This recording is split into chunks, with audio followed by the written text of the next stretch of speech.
यानी कि लोगों का सवाल ये रहता है कि मिस श्रेयसी सिंह मिसेस श्रेयसी सिंह कब बनेंगी, शादी कब करिएगा। कि आप एक खिलाड़ी रही और अब आप खेल मंत्री भी हैं, तो ये जो सफर है ये कितना चैलेंज भरा रहा श्रेयसी जी? कितनी बार ऐसा हुआ कि आपको लगा कि अब मैं टूट गई, अब मैं बिखर गई? तेजस्वी को एक नसीहत क्या देगी श्रेयसी सिंह?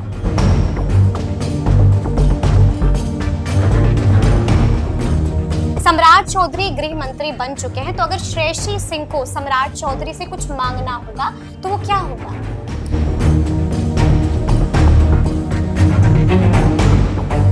ठीक है, प्रशांत किशोर को क्या कहना चाहेंगी श्रेयसी सिंह?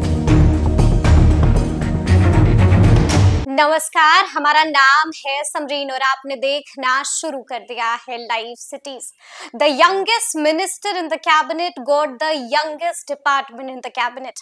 आपको बता दें कि ये बातें कही हैं श्रेयसी सिंह ने। आप बखूबी जानते हैं कि बिहार में नई सरकार का गठन हो चुका है और नीतीश कैबिनेट का नया चेहरा मंत्री श्रेयसी सिंह है। तो आइए फिर बिना देरी के सीधी बातचीत मंत्री श्रेयसी सिंह से ही करते हैं। सबसे पहले बहुत शुक्रिया बातचीत के लिए। धन्यवाद। सबसे पहले तो श्रेयसी जी आपको खूब बधाई कि अब आप मंत्री बन गई है, क्या कहिएगा? Thank you. मुझे लगता है कि जहां एक तरफ जमुई की जनता का मैं आभार प्रकट करती हूँ कि उन्होंने इस बेटी को, इस बहन को पुनः सेवा करने का मौका दिया, वहीं अपने शीर्ष नेतृत्व का भी आभार व्यक्त करती हूँ कि एक बड़ी जिम्मेदारी जो सिर्फ जमुई विधानसभा तक क्षेत्र तक सीमित नहीं रहकर अब पूरे बिहार की जिम्मेदारी है, एक खेल मंत्री और साथ ही साथ आईटी के मंत्री के माध्यम से मुझ पर सौंपी है। मैं अपने आप से यही उम्मीद और आशा रखती हूँ कि ना तो अपने शीर्ष नेतृत्व को और ना ही अपने जमुई की जनता को निराश होने का कोई मौका नहीं दूंगी और जितना हो सके अपने 100% क्षमता का काम करके दोनों विभागों में दिखाऊंगी। अच्छा, बीते दिन वाली तस्वीरें भी श्रेयसी जी हमने देखी और हमने देखा कि जब आप बीते दिन अपने जमुई गई तो वहां पर लोगों का भर भर कर प्यार मिल रहा था। कैसा लगता है? इतना प्यार, इतना स्नेह लोगों का मिलता है। नेचुरली देखिए अच्छा लगता है और कहीं ना कहीं लोगों का ये प्यार और ये आशीर्वाद ही ईवीएम के माध्यम से सिर्फ एक नहीं बल्कि दो चुनाव में देखने के लिए मिला। एक बेटी के प्रति और एक बेटी ने जब एक प्रतिनिधि के रूप में काम करके दिखाया और अच्छा काम करके दिखाया तो वो प्यार और आगे बढ़ा, वो आशीर्वाद और बढ़ा। तो अच्छा तो लगता है, लेकिन अच्छा लगने के साथ साथ एक बड़ी जिम्मेदारी भी है। उस जिम्मेदारी को भी गंभीरता पूर्वक उसका भी निर्वहन करना है। तो it's a mixed emotion but everything positive और एक सकारात्मक सोच के साथ आगे बढ़ना है। लेकिन हमारी अगर जानकारी श्रेयसी जी गलत नहीं है तो पिछली बार भी बड़ी चर्चाएं थी कि इस बार श्रेयसी सिंह को मंत्री बना दिया जाएगा। हम जिक्र कर रहे हैं साल 2020 का, खूब चर्चाएं थी, लेकिन हमने देखा कि ऐसा नहीं हुआ। जो उस वक्त नहीं हुआ वो हो गया साल 2025 में। जानकारी सही है हमारी? बिल्कुल चर्चाएं थी। चर्चाएं मुझे लगता है कि मीडिया और सोशल मीडिया के माध्यम से ज्यादा थी और कुछ चीजें हैं या कुछ निर्णय हैं जो समय के साथ सही रहते हैं। तो ऐसा क्या हुआ था कि पिछली बार मंत्री नहीं बन पाई श्रेयसी? इसका जवाब तो मुझे लगता है कि शीर्ष नेतृत्व ही दे सकता है। पिछली बार नहीं बने या इस बार क्यों बने, इन दोनों सवाल का जवाब ये पूरी तरीके से भारतीय जनता पार्टी और एनडीए का जो शीर्ष नेतृत्व है उनका निर्णय है। तो इसका जवाब तो वही बेहतर दे सकते हैं। हमने जैसा कहा कि अगर पिछले 5 साल हम एक विधायक के रूप में काम किए तो हमारे मन में कोई ऐसा, मेरे मन में जो सवाल आपने पूछा वो मेरे मन में कभी नहीं उठा था कि तब क्यों नहीं अब क्यों वाला सिचुएशन नहीं था। हमने डे 1 से कहा था और आज भी कहते हैं कि राजनीति में आए हैं, सेवा भाव से आए हैं, सेवा करके दिखाएंगे। बिल्कुल। पद कोई भी मिले अपनी ईमानदारी के साथ अपने 100% क्षमता के ऊपर काम करके दिखाना है। लेकिन 2 विभागों की जिम्मेदारी आपके कांधों पर है, तो आपको लगता है कि इंसाफ कर पाइएगा?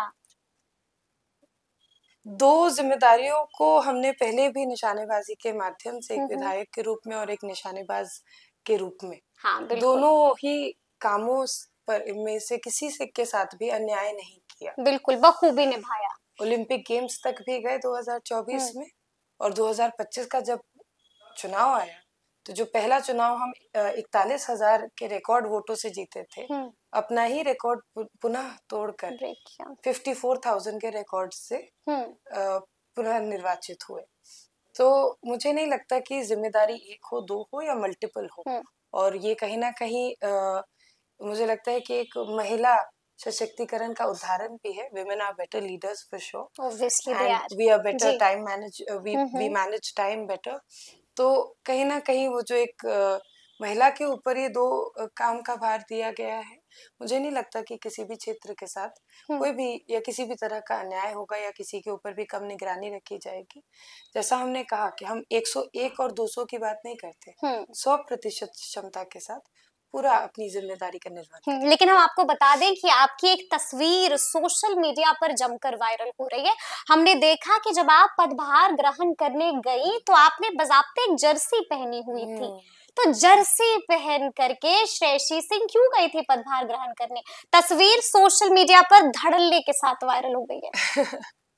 आई थिंक बहुत कम लोगों को ये सौभाग्य प्राप्त होगा कि एक खिलाड़ी के रूप में भी भारत का प्रतिनिधित्व, बिहार का प्रतिनिधित्व करने का मौका मिला, और वही जर्सी जो बहुत पुरानी नहीं, 2024 की ओलंपिक की जर्सी थी, जैकेट था, वो पहनकर फिर पुनः खेल मंत्रालय का पदभार ग्रहण करने का मौका मिले। तो बहुत कम लोगों के पास ये सौभाग्य प्राप्त है, और I am one of those people, the fortunate one, fortunately, the dedicated one. और मुझे लगा कि खेल मंत्रालय का पदभार यदि मैं अपनी ओलंपिक जर्सी में करूंगी तो कहीं ना कहीं जो एक एडमिनिस्ट्रेशन और खिलाड़ियों के बीच में जो एक अनस्पोकन लड़ाई चलती रहती है, उसका समन्वय बैठाना एक तस्वीर के माध्यम से आसान होगा।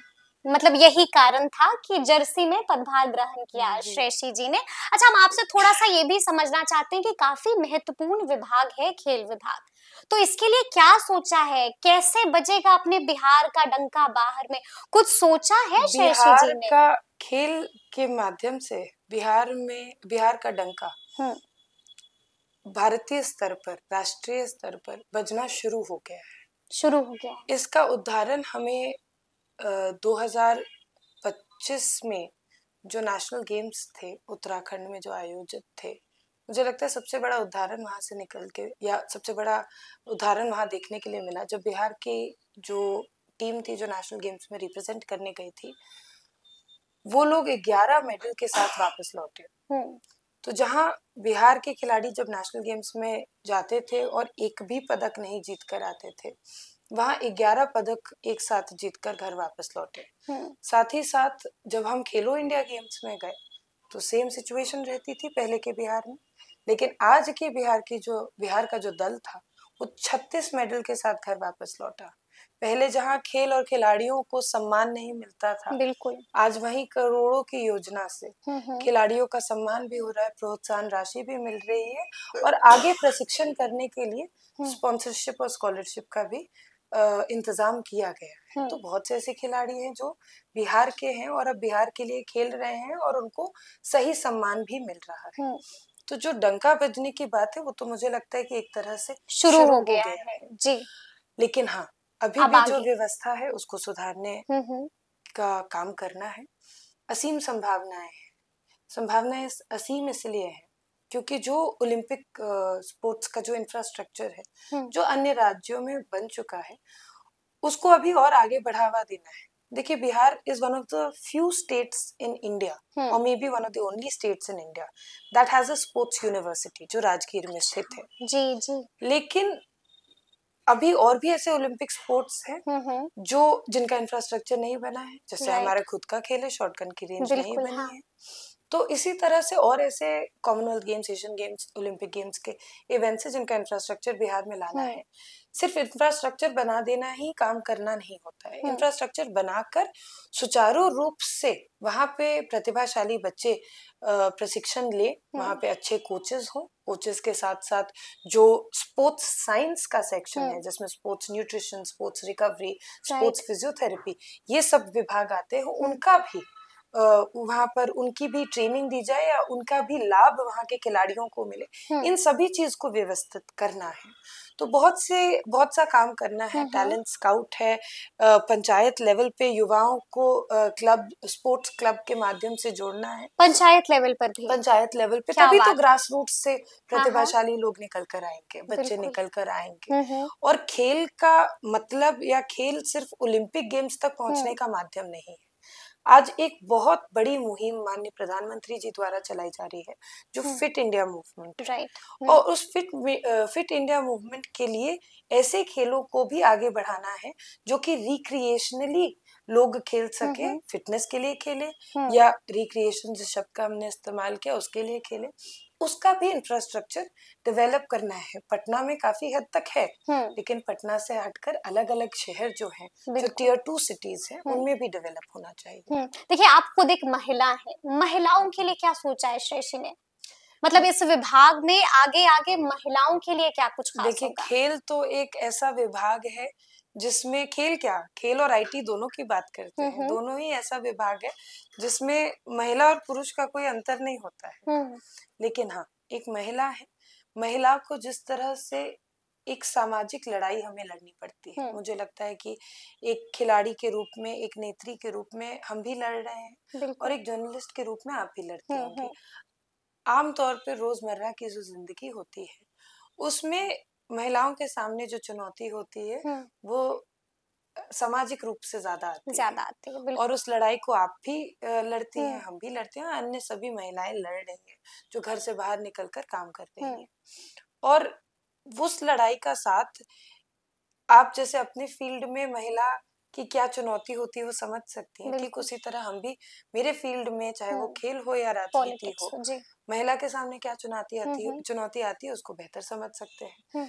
तो जैसा हमने कहा कि बिना बोले अगर कोई बात समझ जाए और वो आदमी आज के डेट में या वो औरत आज की डेट में एक किसी पद पर है तो बेहतर काम करके दिखा सकता है। अनडाउटेडली बिल्कुल। अच्छा, हम आपसे ये भी थोड़ा सा समझना चाहेंगे, जैसा कि हम हमेशा सुनते रहते हैं कि मेडल लाओ और नौकरी पाओ, तो क्या ऐसा प्रावधान आने वाले दिनों में हम बिहार में देखेंगे? क्या इस पर भी आप कुछ विचार कर रही हैं श्रेयसी जी? मेडल लाओ नौकरी पाओ सिर्फ एक कागजी योजना नहीं बल्कि बिहार की सच्चाई है। 2024 तक मेडल लाओ नौकरी पाओ योजना के अंतर्गत 71 खिलाड़ियों को लाभ मिल चुका है और आज 2025 में 88 ऐसे एथलीट्स हैं जो मेडल लाओ नौकरी पाओ योजना का लाभ उठा चुके हैं। तो मुझे लगता है कि सिर्फ कागजी योजना नहीं बल्कि आज धरातल पर इट्स वर्किंग, बिहार की सच्चाई है। और इसी योजना के माध्यम से और आगे काम करना है। जो प्रतिभाशाली बच्चे वैसे हैं जो कि खेल के माध्यम से नौकरी खोज रहे हैं, वो रोजगार उनको मिल रहा भी है और आगे भी मिलता रहेगा। मतलब इसमें रफ्तार हम देखेंगे आने वाले दिनों में, दिख ही रही है। हम तो खुद बताती कि 71 खिलाड़ियों से बढ़कर आज संख्या और बढ़ सकती है। 71 to 88 हुआ तो बढ़ी है ना। बिल्कुल। अच्छा, हम आपसे ये भी बता दें आपको कि जिन आंकड़ों की हम बात कर रहे हैं या जिस विभाग की हम बात कर रहे हैं, आपने इंट्रोडक्शन में कहा कि सबसे youngest department, youngest minister and youngest department, exactly. तो ये मात्र 1.5 साल की इस विभाग की उपलब्धियां हैं। जो हम लोगों ने खेलो इंडिया गेम्स के आंकड़े की बात की या नेशनल गेम्स की बात की और जिस योजना की आप चर्चा कर रही थी उसकी हम बात करें, तो ये मात्र 1.5 साल का विभाग है जिसने ये करके दिखाया है। बिल्कुल, मतलब ये भी काबिले तारीफ वाली बात है। अच्छा, कई बार हम सुनते हैं, पेरेंट्स हमेशा अक्सर इस बात का जिक्र करते हैं कि खेलोगे कूदोगे तो बनोगे खराब, पढ़ोगे लिखोगे तो बनोगे नवाब। तो मतलब जब आप इस तरह की बातें सुनती हैं श्रेयसी जी, तो क्या लगता है, मतलब वैसे पेरेंट्स को क्या कहेंगी आप?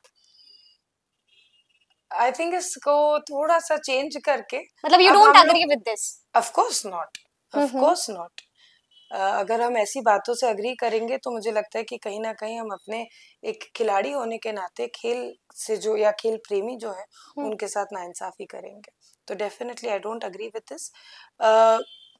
एक मुझे लगता है कि खेल क्रांति पूरे भारत में इस वक्त चल रही है, और इसमें मैं एक नेत्री होने के नाते नहीं बल्कि एक खिलाड़ी होने के नाते माननीय प्रधानमंत्री जी का धन्यवाद व्यक्त करती हूँ कि उन्होंने सबसे पहले शुरू किया, या इस क्रांति में आगे बढ़कर एक खिलाड़ी का साथ देना उन्होंने सबसे पहले शुरू किया।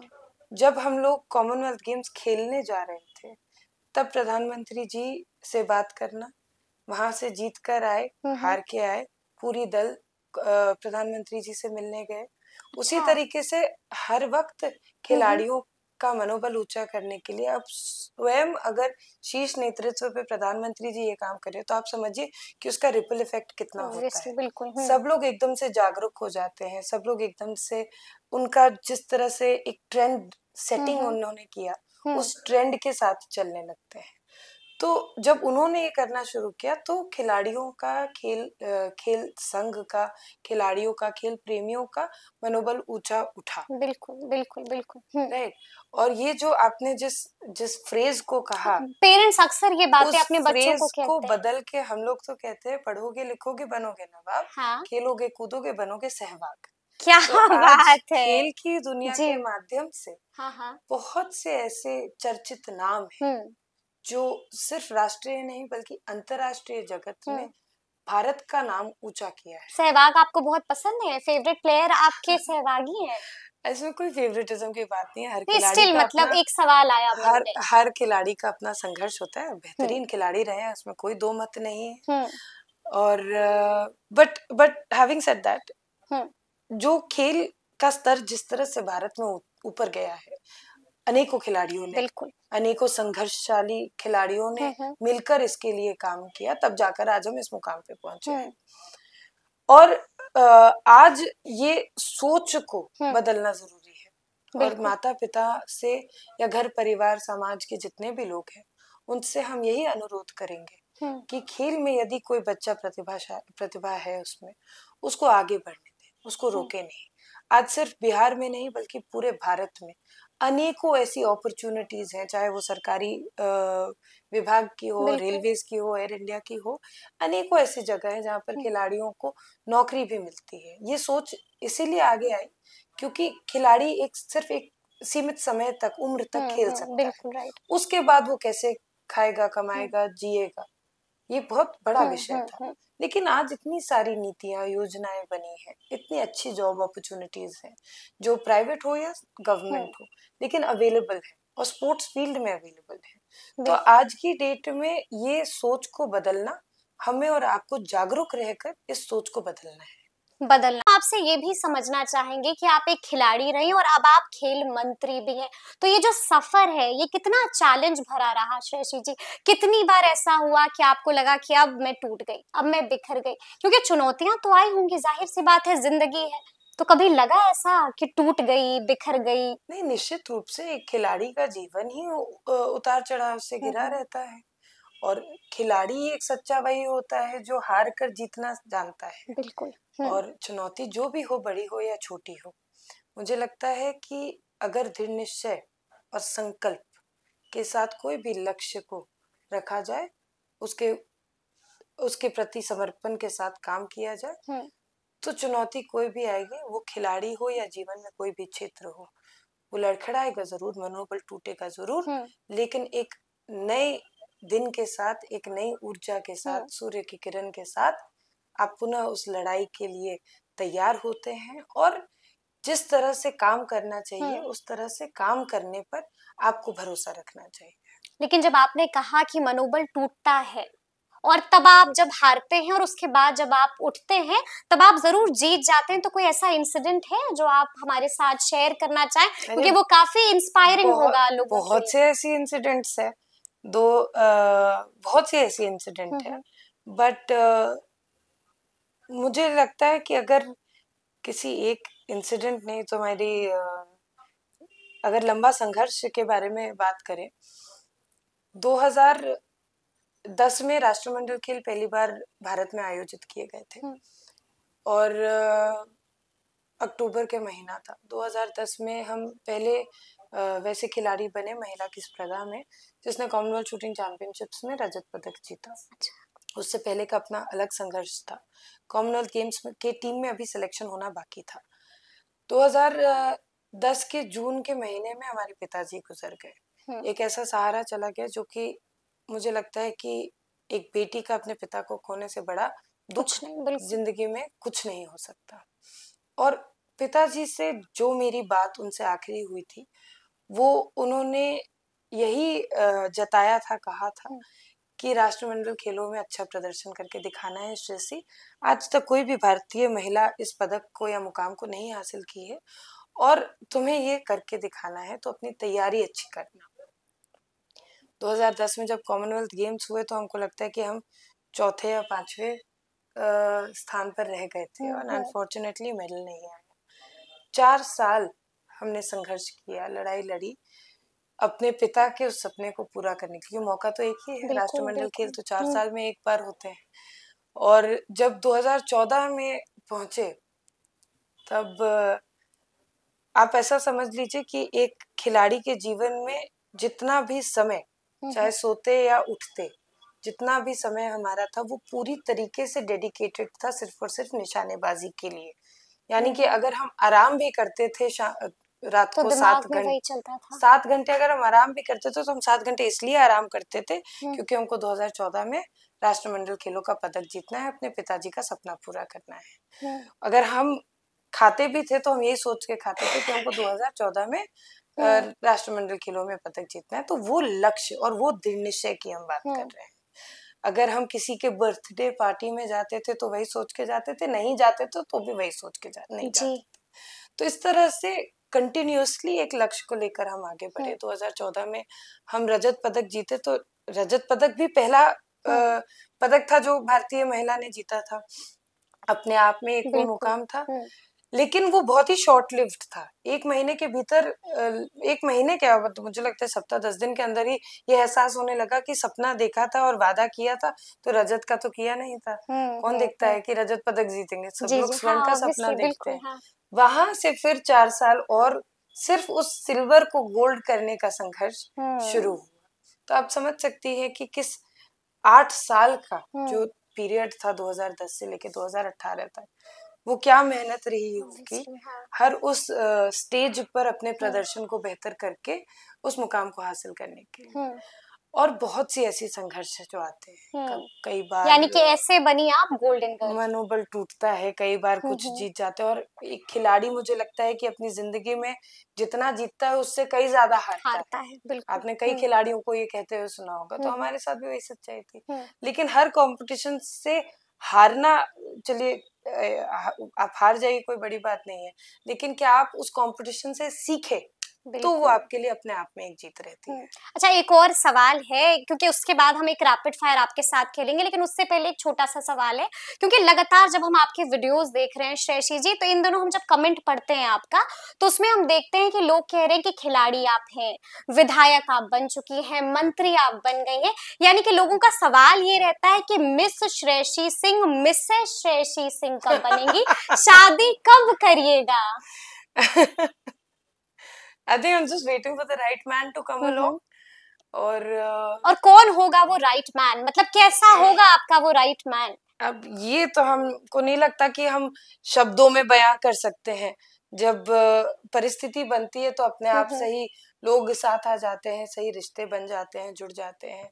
तो like I said, waiting for the right man to come along. Waiting for the right man to come along। एक छोटा सा रैपिड फायर है जो very bad with rapid fires, पहली बता। Still we'll try it, we'll try it। I'll try to be honest, but I'm very bad। Okay, let's try it। देखिए, पहला सवाल रैपिड फायर का कि नीतीश कुमार के लिए कोई एक शब्द। Good governance. गुड। सम्राट चौधरी गृह मंत्री बन चुके हैं, तो अगर श्रेयसी सिंह को सम्राट चौधरी से कुछ मांगना होगा तो वो क्या होगा? महिला सुरक्षा को और मजबूत करना। ठीक है। तेजस्वी को एक नसीहत क्या देगी श्रेयसी सिंह? आप युवा नेता हैं, कोशिश कीजिए कि अपने महागठबंधन के भीतर बेहतर समन्वय बनाएं। ठीक है। श्रेयसी की एक ताकत और एक वीकनेस। ओके, मेरी एक ताकत मुझे लगता है मेरे माँ और पिताजी का संस्कार। और एक वीकनेस? एक वीकनेस, मुझे मटन का बहुत शौक है। अच्छा खुद को रोक नहीं पाती हैं। नाइस। चिराग पासवान के लिए एक शब्द। युवा नेता। युवा नेता, ठीक है। प्रशांत किशोर को क्या कहना चाहेंगी Shreyasi Singh? Healthy competition. Healthy competition. वो चुनावी रणभूमि में उतरे, हाँ। उन्होंने अपनी पार्टी बनाई, लोगों को टिकट दिया, और मुझे लगता है कि क्यों हम खुद मतलब क्या कहते हैं, स्पोर्ट्स के फील्ड से आते हैं, तो एक हेल्दी कंपटीशन रहता है, तो लोग उभर के, बाद जो प्रतिभाशाली लोग होते हैं वो उभर के ऊपर निकलते हैं। बिल्कुल, तो he is healthy competition for he us. Is healthy competition. अंतिम सवाल, लाइफ पार्टनर में कोई 3 गुण जो आप तलाश रही हैं, कोई एक गुण? Waiting for the right man to come along. चलिए, तो ये थी श्रेयसी सिंह, और क्या कुछ कहा है इन्होंने वो हमने आपको सुनाया है। तो फिर ये पूरी बातचीत और ये पूरा वीडियो आपको कैसा लगा है, कमेंट करके हमें जरूर बताइएगा। तो ऐसे तमाम अपडेट्स के लिए बिल्कुल ऐसे ही हमारे साथ बने रहिएगा और देखते रहिएगा लाइव सिटीज। बहुत शुक्रिया।